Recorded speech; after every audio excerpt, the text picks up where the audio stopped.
중국과 미국이 충돌하거나 중국과 일본이 충돌했을 때 한반도가 옆에 비껴서 가만히 있을 수가 있겠습니까?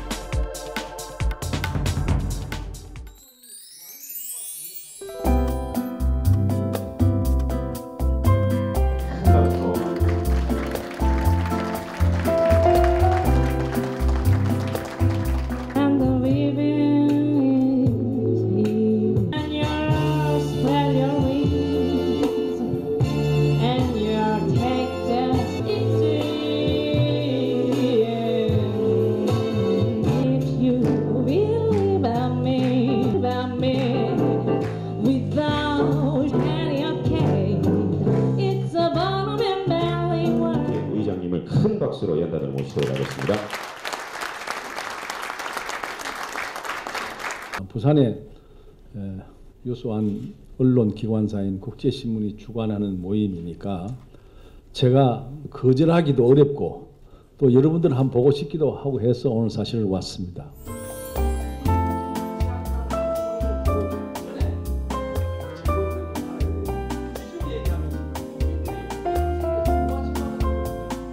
중국과 미국이 충돌하거나 중국과 일본이 충돌했을 때 한반도가 옆에 비껴서 가만히 있을 수가 있겠습니까? 한반도에 미군의 기지가 있고 일본과의 관계가 있고 군사적 동맹이가 있는데 한국이 어떻게 조용해질 수 있습니까? 대단히 불안한 위치에서 지금 국제정세는 변동하고 있다. 그것을 표현해서 격동하는 동아시아다. 요즘 매일 신문 보면 제일 문제는 게 사드, AIIB 그입니다. 사드는 뭐 잘 아시겠습니다만 고고도 미사일 방어 체계입니다. 대포를 쏘아가 놈을 없애자는 게 아니라 미사일 날라오는 미사일을 여기서 받아가지고 추격 요격하는 그런 시스템을 얘기합니다. 그 엄청나게 비쌉니다. 그걸 미국에서는 한국에 갖다 설치하겠다는 겁니다. 그러나 중국 입장에서 볼 때는 그게 북한 핵 때문에 그러는 게 아니라 중국을 감시하고 중국을 견제하기 위한 미국과 일본과 한국의 합작품이다. 안 된다. 대한민국의 사드든지 무슨 MD든지 우리가 우리 방어를 위해서 하는 것을 왜 중국이 반대합니까?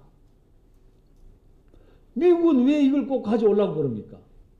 우리가 여기서 왜 고심을 해야 됩니까? 이게 약수국가의 비극인 거예요.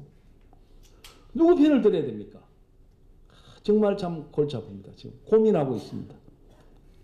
이럴 때 힘없는 우리 입장에서는 어떻게 갈 것인가? 말할 것도 없이 국익 위주로 가야 되죠. 우리가 필요했으면 우리가 하고 우리가 싫으면 안 하는 거다. 말은 쉽지만은 그게 쉽게 되겠느냐?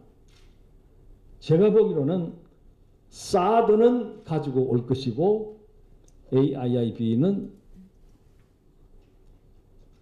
가입을 안 할 가능성이 매우 높습니다.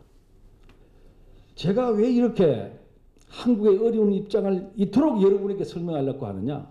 대한민국 국민들은 우리가 얼마나 어려운 위치에 살고 있는지를 모른다는 얘기입니다. 대한민국 국민들은 순진하게 거지없는 나라입니다. 미국 국민들 모아놓고 야 우리 미국의 국익을 위해서 대단히 어렵다. 이거 전쟁해야 되겠다. 오케이냐 노냐? 오케이가 80%입니다. 유럽 국민들 야 이거 전쟁해야 되겠다. 어떡하자? 20%가 전쟁하자고. 대한민국들 모아가지고 얘기하면 0%입니다. 전쟁 못한다. 5,000년 동안에 수없는 외침을 당해가지고 부모 죽고 자식 죽고 마누라 죽고 엄마 죽고 이런 고통을 너무 많이 당했기 때문에 싸움이라는 거 진질이라는 겁니다. 대한민국. 안보 개념이 너무 무뎌 있어요. 세계 사람들 그럽니다. 대한민국 사람들 말이야. 중국이 얼마나 힘있고 무서운 나라인지를 모르고 그거 하나도 안 된다. 이게. 북한의 핵이 얼마나 위험한지를 한국 국민들 모른다. 이겁니다. 한국 국민들이 얼마나 지금 잘 살고 있느냐. 한국 사람들 모른다. 이겁니다. 빌라드라고 하는 핵공학 유명한 박사가 미국에 있습니다. 근데 2차 대전이 일어났을 때 독일이 원자탄을 개발하려고 무척 노력했습니다. 연구에 상당히 진전을 하고 있습니다. 우라늄탄인데. 물론 그때 러시아도 상당히 연구를 했다고 얘기 듣고 있습니다. 근데 독일에서 마지막 단계를 뛰어넘지 못하고 있다는 사실을 질라드 박사가 알게 됩니다. 질라드 박사가 아인슈타인을 만납니다. 독일에서 핵무기를 지금 만드는데 지금 실패하고 있습니다. 지금 아직도 뭐 마지막 단계에서 지금 조준거리고 있습니다. 근데 지금 핵 우라늄탄은 아인슈타인 박사가 알다시피 우리가 쉽게 만들 수 있지 않습니까? 이 전쟁을 종식시키기 위해서는 우리가 이걸 핵을 개발해야 될 거 아닙니까? 그렇기 때문에 아인슈타인 박사께서 당시 대통령 루즈벨트 대통령에게 편지를 좀 하십시오. 핵 개발할 수 있다고. 그래야 전쟁을 빨리 끝낼 수 있다고 편지하십시오. 그래서 아인슈타인 박사가 루즈벨트한테 편지를 씁니다. 루즈벨트 대통령이 그 지루한 전쟁에서 몸부림치다가 얼추나 잘 됐다 그래가지고 멕시코의 뉴알라모스라는 데다가 돈 20억 달러를 투입해가지고 원자 알루미늄탄 만드는 공장을 차립니다. 열심히 만듭니다. 그래가지고 3월 달에 시작된 것이 4월 초에 완성이 됩니다. 근데 질라드 박사가 이걸 보니까 자기가 상상했던 것보다는 파괴력이 크단 말이에요. 이거 떨어뜨리면 수십만 수백만 명이 죽을 것 같단 말이에요. 그러니 아인슈타인한테 다시 찾아갑니다. 이거 참 파괴력이 너무 큽니다. 너무 많은 인명이 살상될 것 같습니다. 그러니 루즈벨트 대통령한테 편지를 다시 써서 이거 사용 안 했으면 좋겠다라고 얘기하는 게 좋겠습니다. 아인슈타인이 그렇게 엄청난 무기라면 안 되지. 그래가지고 편지를 씁니다. 이걸 중단하는 게 좋겠다고 편지를 씁니다. 편지를 보낸 지 일주일도 안 돼가지고 알다시피 루즈벨트 대통령이 죽어버립니다. 편지를 못 보고 죽는 겁니다. 죽고 난 뒤에 트루만 대통령이 대통령 취임하고 그 편지를 발견하는 거예요. 그 질라드 박사를 이제 부르는 겁니다. 그때는 번즈라는 장관인데 장관을 불러가지고 이거 사용하지 말자 그러는데 이 위력이 어느 정도냐고 묻습니다. 엄청난 사람이 죽습니다. 그래도 우리는 해야 되겠다는 겁니다.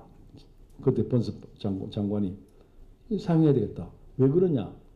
우리가 일본 영토를 상륙해서 완전히 장악하려고 그러면은 일본 사람이 얼마나 건지를 위해 싸우는지 미군 100만 명 정도가 죽을 것 같아.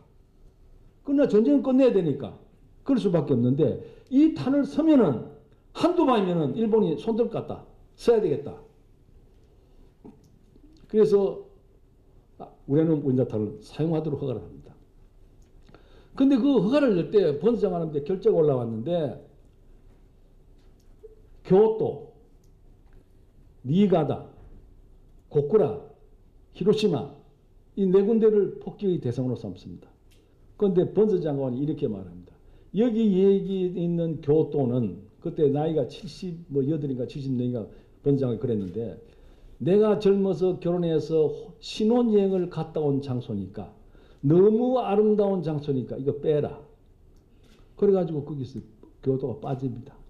일본의 문화를 상징하는 교토가 지금도 관광객이 울거리고 남아있는 그 장소가 미국 국방부 장관의 신혼여행지였기 때문에 빠지는 겁니다. 그 역사라는 그런 겁니다. 만약에 질라드 박사가 없었다고 하면은 미국이 어떻게 됐느냐.